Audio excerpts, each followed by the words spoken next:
just want to do a quick update for, RV transport, the rental that I'm renting out now for my RV, and just in truck in general, everything. It's been a week or two, so I just picked up my fifth wheel camper and I'm headed up to kind of like a little bit west of Green Bay, Wisconsin to go camping for the weekend.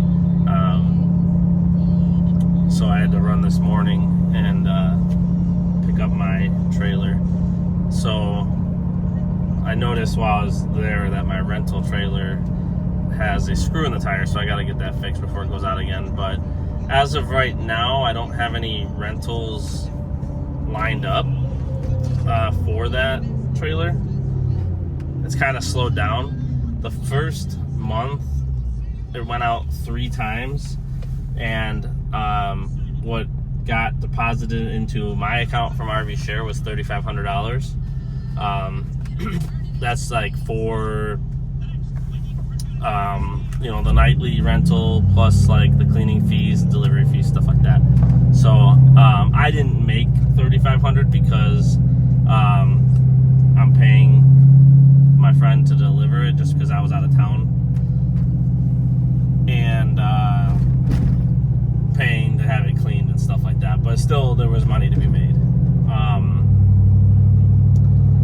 So we'll get that tire fixed. It is gonna go out end of, I think, for like Labor Day. But it's just a family member using it, so they're just gonna pay for delivery, and that the rest of it's gonna be free. So I think probably the slowdown is like in correlation with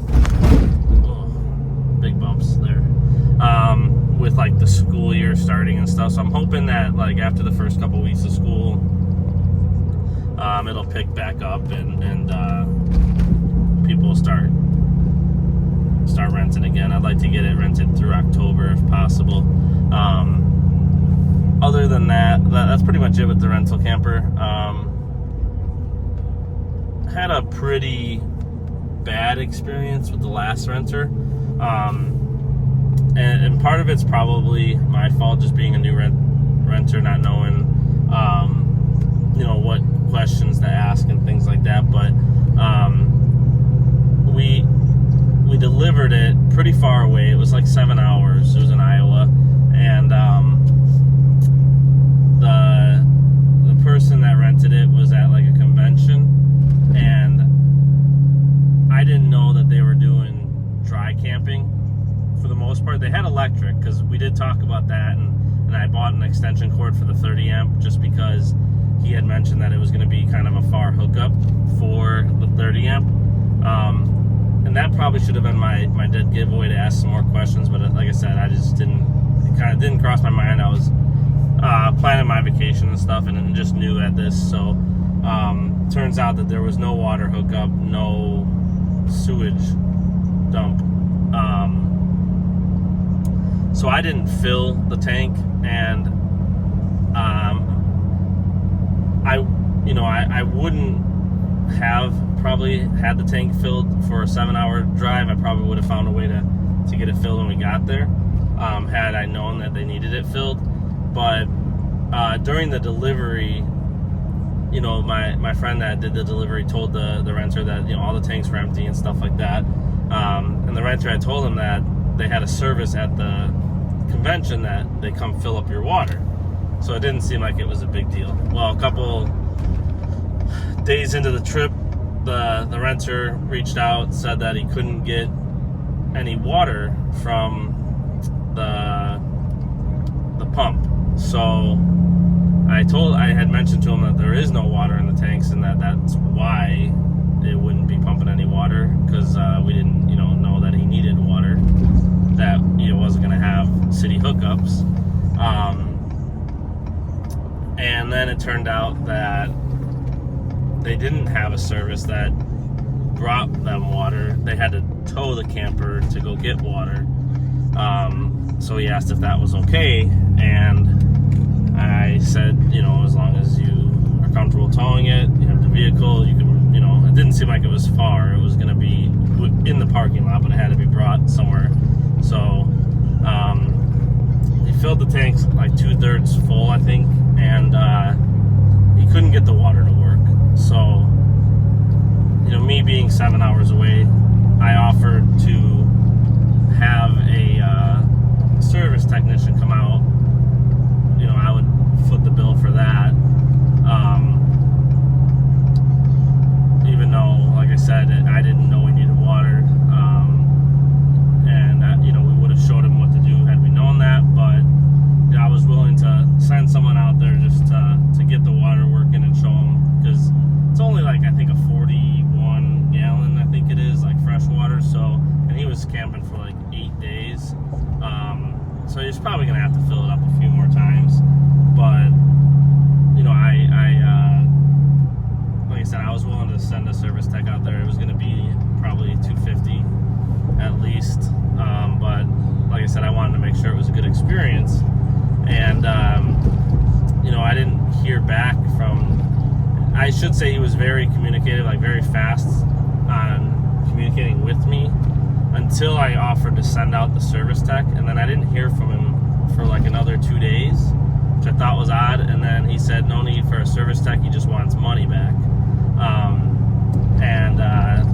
I told him basically, at that point I got a little bit like leery. I'm like, something doesn't seem right. And I had mentioned that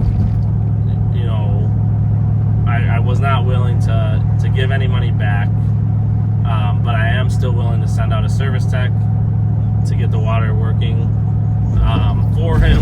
And I had mentioned that it's not a super complicated system. I don't think that it would take an actual service tech long to get everything set up and make sure that they knew what they were doing. Even though I didn't know that they needed that. But I was, that was my way of taking some of the blame basically for not asking that question of if they needed the water tank filled. I was going to foot the $250 bill. And at first I thought about just offering to send him back $250 instead of sending out the service tech, but it just seemed a little bit odd and sketchy, and the fact that he didn't really want the service tech there seemed a little bit odd. But I never got a response after that. And then when my friend picked up the travel trailer from the convention, originally the guy had told him that he likes to leave around lunchtime, and so my friend made sure he was there by noon so that they could do the walkthrough. Well, the guy called him, and he left at like 10:30, so it was a little bit odd there too. And then when my friend got there, he couldn't get the slide in. It was like jammed out. So the only thing I could think is when the guy towed it to go fill up the water, he didn't run the slide in, and it probably bounced around a little bit or whatever. Luckily, we were able to get it in, get it back home, and then I greased up the slide and everything and ran it in and out a bunch of times. Seems like it's working okay now. And then I just found a screw in the tire, but that was likely picked up somewhere on delivery. I don't think the guy would have put a screw in the tire or anything like that. But at first I thought the slide was going to need repaired, and I was going to have to charge him, from his security deposit and stuff. But I think we're good on that. I ended up just approving you have to do like an approval or like an inspection sheet after the rental comes back, and I said everything was good. So I couldn't find any physical damage on the slide, and there was no way for me to prove that he towed it with the slide out or anything. That's the only thing I can think would have happened. I've never had an issue with that slide until this time. So like I said, I don't know, but yeah, that's that. So overall, still making money. I can't say for sure whether or not the RV rental through RV Share or any of these other websites is really worth it yet. And to be honest, if someone offered me my asking price for my rental trailer, I probably would just sell it and move on from the RV rental business at this point. That may change, but I just want to give an honest update on that. As far as RV transport goes, I didn't run any loads this week, but my truck ran 2 loads with my friend that's been running my truck. And then last week, he ran 3 loads, well, 3.5, because I picked up one and then I met him at the Illinois-Wisconsin border, swap trucks, and he continued on to do the delivery and then a reload. So the truck's been working. He's wanting to run as many loads as he can. So I've been just kind of, letting him have that work and taking the time to, I've been pretty busy with my business, so I've been focusing on that. At this point, last I talked to my dispatcher, it looks like we probably aren't going to be leasing on any new trucks until like maybe November or so. And sorry, that's my daughter in the background.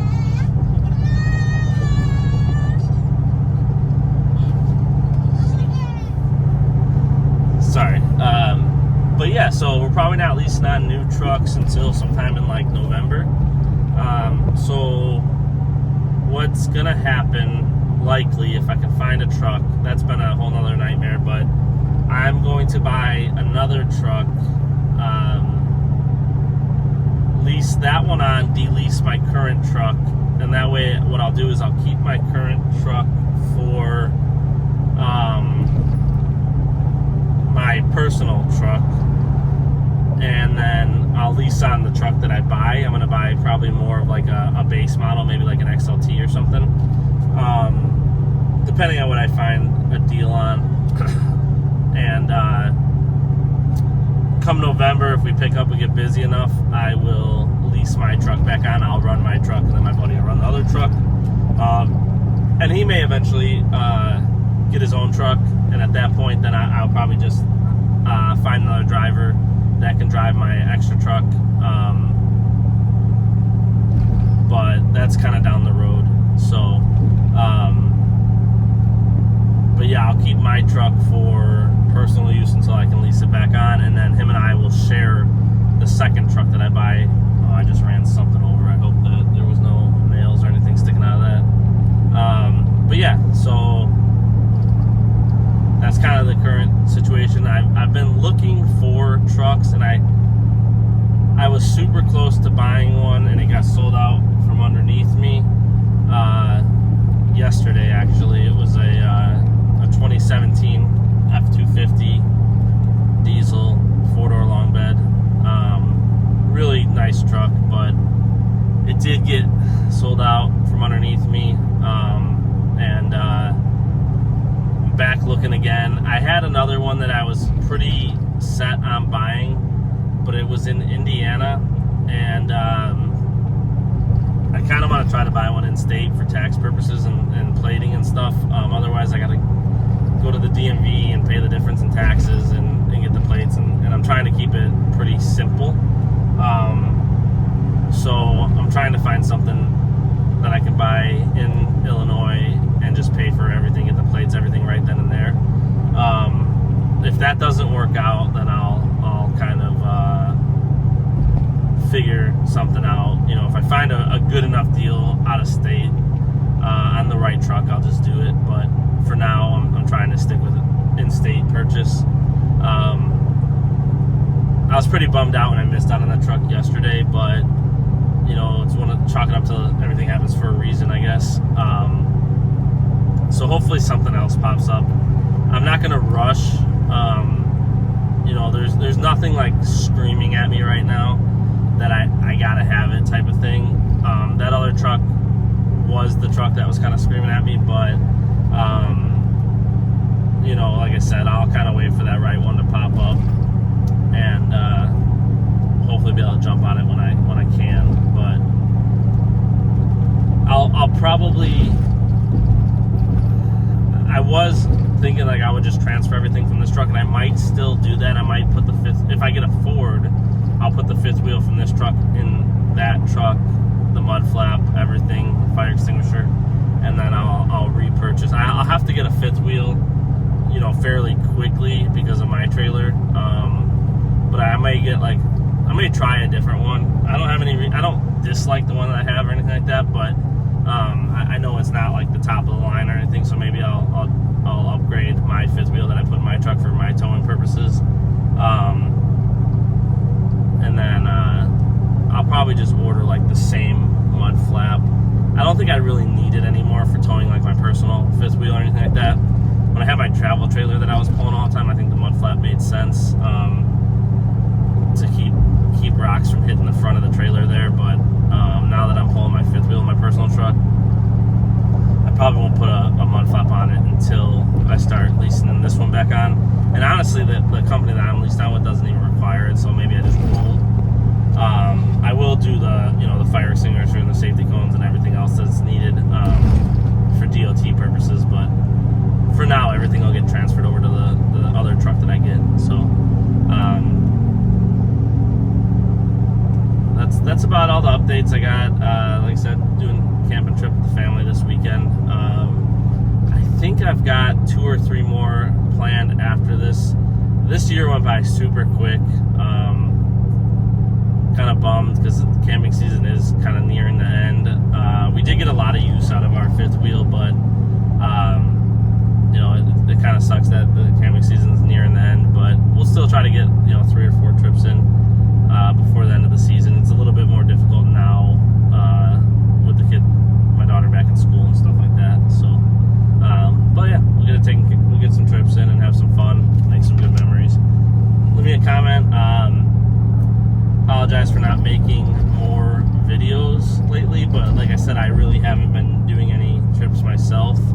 I totally forgot. I meant to do a video, just like a quick video or a short video of my rental and my fifth wheel side by side at the storage lot, and I totally forgot. So hopefully when I drop it off on Sunday, I can do like a quick video showing them both.